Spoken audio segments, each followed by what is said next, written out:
তাহলে জেহাদের আলোচনা করলে যদি জঙ্গি কয়, এরাই জঙ্গি, এরাই সন্ত্রাসী, এরাই কুলাঙ্গার, এই কুলাঙ্গারদেরকে বলতে চাই জেহাদের আলোচনা করব, জেহাদের আলোচনা করব। আলেমদের বিরুদ্ধে জেহাদের আলোচনার কারণে যদি কেউ ষড়যন্ত্র করো, জঙ্গি বলো, ফিটের চামড়া উঠায় এলাম, ফিটের চামড়া উঠায় এলাম। কথা বলেন ঠিক না বেঠিক? এই দুর্গাপুরের মুসলমানরা জানিয়ে দিবেন পৃথিবীর কাফের বেদিনদেরকে, বর্তমানে ওই নরেন্দ্র মোদী ভারতের কুলাঙ্গারেরা আমাদের উপর আক্রমণ করার ষড়যন্ত্র করতেছে। তবে মনে রাখতে হবে 30 লক্ষ শহীদের রক্তের বিনিময়ে বাংলাদেশ রক্ত দিতে পারি, জীবন দিতে পারি, কল্লা দিতে পারি। 1 ইঞ্চি বাংলার মাটিতে যদি কেউ আঘাত করে বরদাস্ত করা হবে না। রক্ত দিব, জীবন দিব, কল্লা দিব, বাংলার মাটি চারা করব। কথা বলেন ঠিক না বেটে? আমরা ভয় করি একমাত্র কাকে? জোরে কর, জোরে কর, কাকে ভয় করি? তাহলে তাদেরকে আমরা ভয় করব না।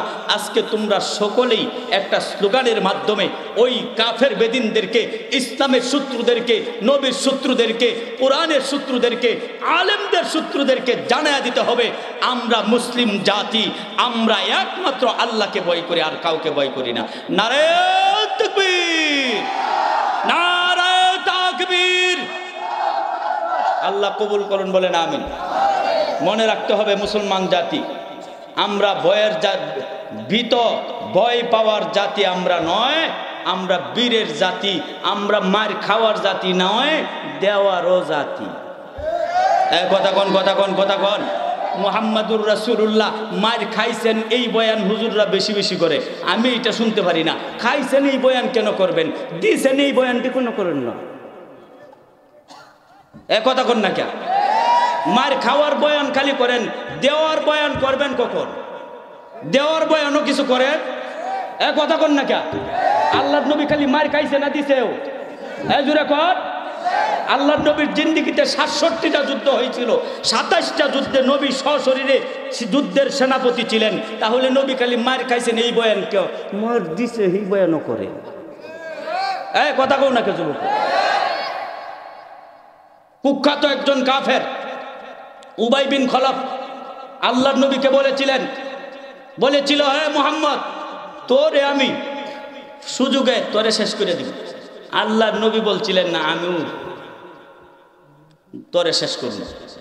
নবী কথা বলার পরে উবাই বিন খলফ বলে, সর্বনাশ, মুহাম্মদ আমাকে যেভাবে হুমকি দিছে আমার আর উপায় নাই। এক যুদ্ধে আল্লাহর নবীকে হত্যা করার জন্য খুব তাড়াহুড়া করে যাইতেছে। এবার নবীর সাহাবীরা দেখছেন এই কাফেরটা, এই কুখ্যাত কাফেরদের লিডার নেতা আইতেছে নবীজিরে হত্যা করার জন্য। সাহাবাই কেরাম বলেন, হুজুর একটু সুযোগ দেন, দেহ থেকে কল্লাটা আলাদা করে দিই। আল্লাহর নবী বলেন, না, একটু সুযোগ দেও, আসুক। এবার আল্লাহর নবী বর্ষাটা লয়ে একটু নিক্ষেপ করছেন, মিল্লে মারছেন, একটু শরীরে গিয়ে লাগছে, গুড়ার উপর থেকে খেসতে খেসতে জমিনে পড়ে গেছে। এমন চিৎকার আর চেঁচামেচি শুরু করছে, কাফের বেদিনরা যুদ্ধের শেষে নিয়ে গেছে বাড়িতে। এবার চিৎকার আর কান্নাকাটি এমন ভাবে করা শুরু করছে, নেতা কর্মীরা কয়, স্যার আপনি আমাদের লিডার, একটু মাত্র লাগলো আর আপনি এইভাবে চিৎকার কান্নাকাটি করেন। এবার উবাই বিন খলফ নেতা কয়, এই কর্মীরা, তোরা তো জানোস না মুহাম্মদের এই বর্ষাটা সামান্য লাগছে, যে ব্যথা পাইতেছি, মুহাম্মদ যদি থুতু মারতো 7 তবক জমিনের নিচে চলে যাইত। তাহলে নবী না মার খাইছে দিছে, যে এটা কোন না কথা কন না কে? মার খাওয়ার বয়ান করতে করতে খালি মার খায়, দিবেন কোন দিন? দেওয়ার লাগবো। কথা কন, কথা কন। এই যে মুরব্বী অহন তাকত আছে, অহন জাহাদের স্পৃহা আছে, নামাজের কথা 82 জায়গায় কোরআনের, আপনারাই কোন জেহাদের কথা 450 জায়গায় আল্লাহ নিজে বলেছেন জেহাদ করো। তাহলে 82 জায়গায় আল্লাহর আদেশ, এক জায়গাতেই যদি আল্লাহ আদেশ দেন এইটাই সাথে সাথে ফরজ হয়ে যায়। তাহলে 82 জায়গায় নামাজের আদেশ আসছে, নামাজ ফরজ হইছে, 450 জায়গায় জেহাদের আদেশ আসছে, জেহাদ কি ফরজ হইছে না? কথা কন, কথা কন। তাহলে জেহাদের আলোচনা করলে যদি জঙ্গি কয়, এরাই জঙ্গি, এরাই সন্ত্রাসী, এরাই কুলাঙ্গার, এই কুলাঙ্গারদেরকে বলতে চাই জেহাদের আলোচনা করব, জেহাদের আলোচনা করব।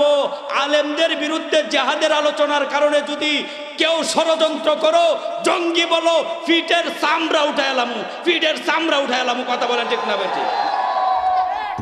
ভয় কাকে করবেন? জোরে কর, আরো জোরে কর।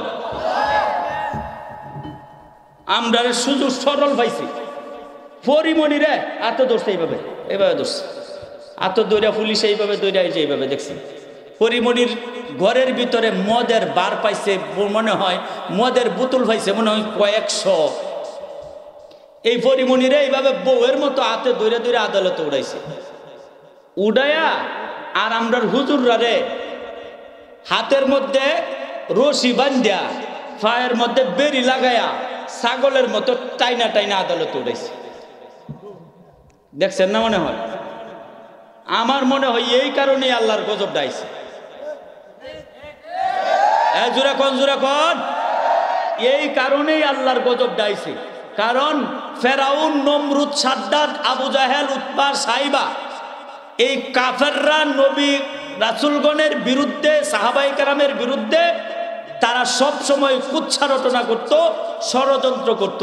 তাদের অবস্থা কেমন হইছে? একটা ফানিতে ইঁদুরের মতো সুবায়া সুবায়া ফানির ভিতরে ডুইবা ডুইবা ফানি খায়া খায়া, গুলা ফানি খায়া খায়া মরছে। আর একটারে একটা চুড্ডু মশা কামড়াইয়া মেরে এলেছে। আর একটারে দুইজন ছোট বাচ্চা মুআজ আর মাজ, আবু জাহেল রে কুত্তার মতো হত্যা করছে। কথা বলেন ঠিক না বেঠিক? জোরে বলেন। তাইলে নবী রাসূলগণের বিরুদ্ধে ষড়যন্ত্র করার কারণে তাদের যে অবস্থা হইছে, এখন নাইবে রাসূলদের বিরুদ্ধে ষড়যন্ত্র করলে তাদেরও তো এইরকমই হইব। কথা কন না কে? জোরে কোন, জোরে কোন। আমরা ভয় করব একমাত্র আল্লাহকে, দুনিয়াতে আর কাউকে না।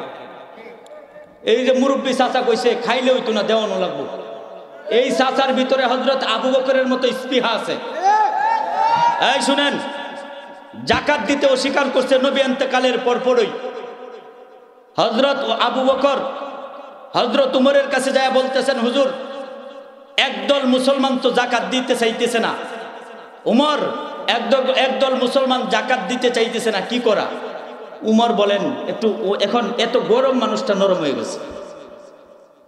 যেহেতু ভাই আবু বকর, মাত্র নবীজি ইন্তেকাল করছেন, এখন কিছু মানুষ যাকাত দিতে চাইতেছে না, এদের বিরুদ্ধে যদি এখন আমরা অ্যাকশন নেই, মুসলমানদের মধ্যে ফাটল সৃষ্টি হবে। আপাতত এই ব্যাপারটা স্থগিত রাখেন, পরবর্তীতে দেখা যাবে। এবার হযরত উমরের এই কথা শুই না হযরত আবু বকরের পছন্দ হইছে না। হযরত আবু বকর যুদ্ধের পোশাকটা পইরা, তরবারিটা একা হাতে নিয়া, এই বৃদ্ধ বয়সে হযরত আবু বকর বলেছিলেন, আয়ানকুসুদ্দিন ওয়া আনা হাজ্জুন, আল্লাহর জমিনে দ্বীনের ক্ষতি হবে আর আমি আবু বকর জিন্দা থাকবো, এটা হতে পারে না। যতদিন আমি আবু বকর জিন্দা থাকবো ততদিন আল্লাহর জমিনে দ্বীনের ক্ষতি হবে, বরদাস্ত করব না। এই যে কে যাকাত দিতে অস্বীকার করছো, এই যে আমি আবু বকর বের হয়ে গেছি, আমার তরবারি নিয়া তোমার কল্লাকে দ্বিখণ্ডিত করে দিব, এক সেকেন্ডের জন্য তোমাকে ছাড় দেওয়া হবে না। এরকম ইস্পিহানিয়া সবাই ইসলামের কাজ করবেন, দ্বীনের কাজ করবেন, আমল করবেন, ঈমানকে মজবুত করবেন। রাজি আছেন? এখন তো আমাদের ঈমানই দুর্বল। আচ্ছা, শুক্রবারে বাঙ্গা বাঙ্গা কয়েকটা কথা বলি, বাদে কুমুনে ইনশাল্লাহ। শুক্রবারে জুমার নামাজে যে মানুষগুলো হয়, ফজরের নামাজে কি 10 ভাগের 1 ভাগ এরকম মানুষ হয়? শুক্রবারের নামাজ যদি ফরজ হয়, তাইলে ফজরের নামাজ কি?